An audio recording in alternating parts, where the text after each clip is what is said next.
হাবলু দোকানে নতুন কর্মচারী রাখছে। হাবলু কর্মচারীকে বলল, আমি একটু বাড়ি থেকে আসতেছি।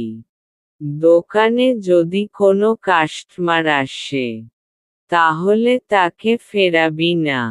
যেটা চাই ওইটা যদি না থাকে, তাহলে অন্য কোম্পানির একটা দিয়ে দিবি। বলবি আজকের মতো এটা দিয়ে চালিয়ে নিতে, কালকে এনে দিব। কিছু সময় পর একটা কাস্টমার আসলো। বলল, ভাই আপনার দোকানে কি টয়লেট টিস্যু পেপার আছে? দোকানি টিস্যু পেপার না দিয়ে তাকে দিল শিরিষ পেপার।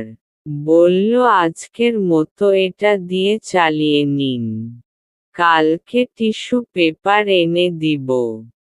দোকানদারের কথা শুনে কাস্টমার বেহুশ। প্রিয় বন্ধুরা, এই ধরনের ভিডিও আরও পেতে ইউটিউব চ্যানেলটি সাবস্ক্রাইব এবং ফেসবুক পেজে ফলো দিয়ে সাথে থাকুন।